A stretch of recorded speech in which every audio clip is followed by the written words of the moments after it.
Magandang araw po sa inyo guys, kain po tayo. Sana all. May manananghalian. Sabayan niyo ako guys. Habang ako'y kumakain, kayo naman ay nanonood at naglilibang. Ako po ay magdadasal muna.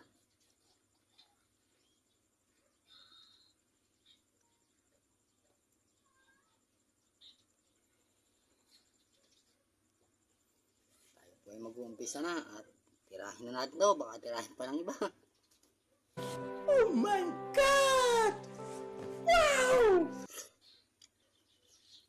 Sarap ng pakwan guys.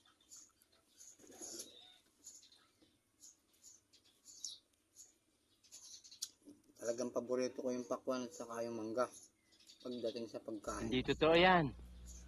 Bola lang yan. Ulam ko po ngayon ay tawagin nila ay pusit. Sana all.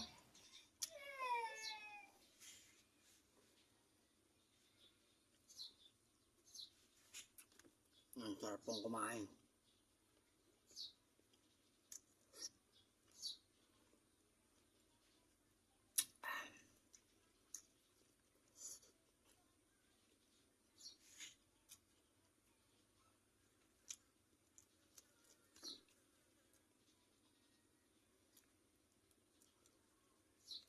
Yung pala mga kauto, yung palang pusit. Pag matagal mong niluto, hindi pala maganda. Makunat. Tulad niyan. No? Medyo kalahati lang yung partida ko. Pag hindi natatapat mabuti dun sa panggiling hindi madurog. Medyo natagal ng luto. Wow naman! Wow! Wow! Kaya kailangan nguyain muna ng nguyain.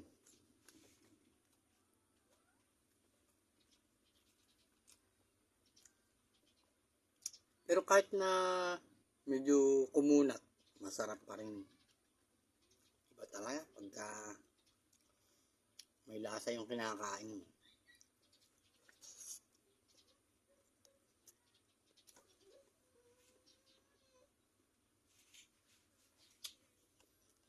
Galing po kasi ako na kaya medyo nag-alanganin yung oras ko ng kain. Mag-aalas 2 na po dito sa amin. Nalibang po kasi akong nagbunot-bunot, naggambol ng aking mga munting gulayan. Nung napansin ko yung oras, medyo po mahaba na po pala. Kaya nagmabilis akong kumain. Alam niyo man, baka manghina si Utoy. Hindi niya na ako masusundan. Hindi totoo yan. Bola lang yan.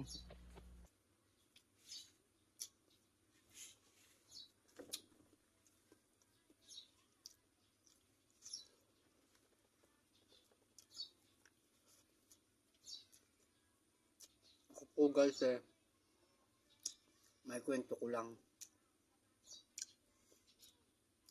Hindi po ako pinalaki ng magulang ko na maluho kami sa pagkain. Kung ano lang po yung nasa pagkainan, yun po ang pinasasalamatan namin. Kaya nakalakihan ko po yun. Kung mayroon akong datna ng ulam, siya namin pagsasalusaluhan. Hindi dahil sa swerte, pag sumikap kayo. Halimbawa po kung ano lang nakakayanan, hindi na po ako naghahanap. Kung ano po yung aming kayang ihapag sa kainan, yun po ang pagsasaluhan. Yun po nakagisnan ko sa aking mga magulang. Hindi totoo yan. Bola lang yan. Iba ko. Makunat talaga. Pero masarap. Hindi na tapat guys ay maputol.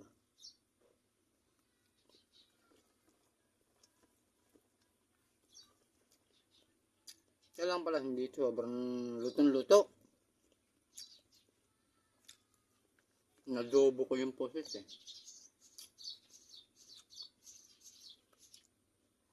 Ito ang nagdadal.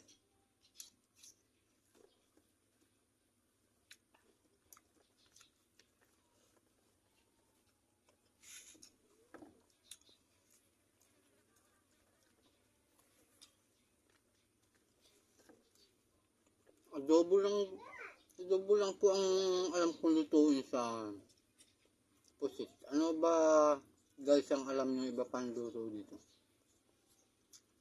Wala akong alam ibang luto. Kaya pag mayroon ako nakita ng pusit, bibili ako.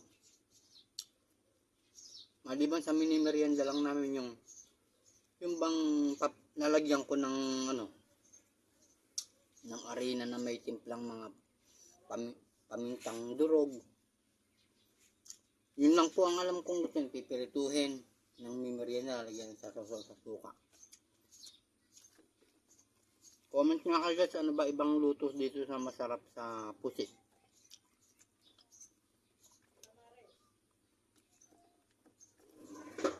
Puro adobo lang po guys ang niluluto ko dito eh. Yun, naalala ko na. Calamares pala yung nilalagyan ng arena na may nakabalot na ano, saka pinipirito. Hindi totoo yan. Yun lang. Bola lang yan. Pero hindi ko kaya guys yung ano, nakikita ko sa mga nagmumukbang. Yung hilaw na pusit, kinakain, hindi ko kaya yun. Buti pa yung ihawin ko ng half cook. Baka sakali.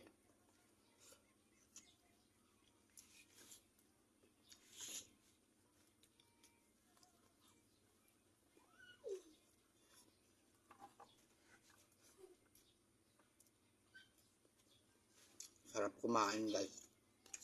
Wow naman! Wow! Wow!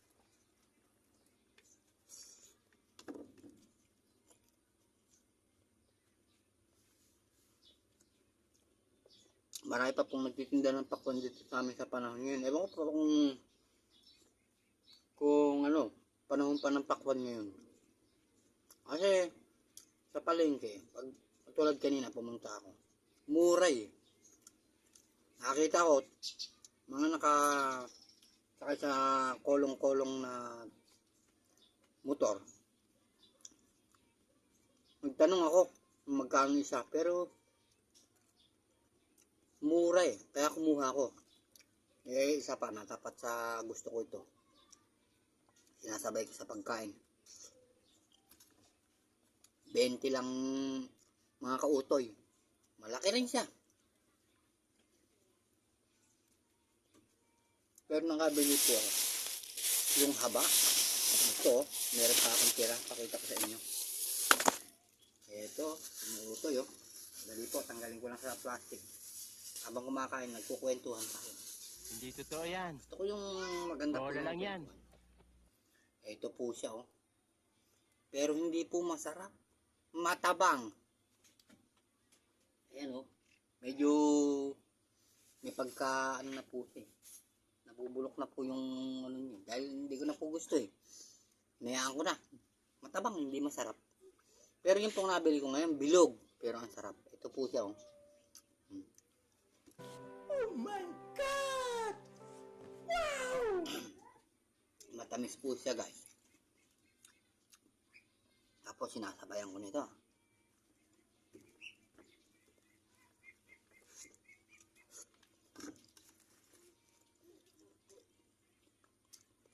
Nakaraos na naman si Utoy. Para po si Papa yan. Nakakain na naman ng ano. Lumakas na naman.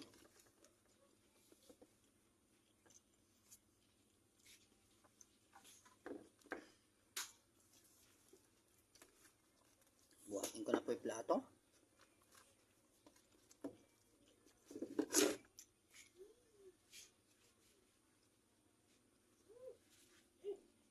Lagi po ako nag-iisang kumakain. Hindi po kami nagkakasabay-sabay. Kasi po lagi akong huli.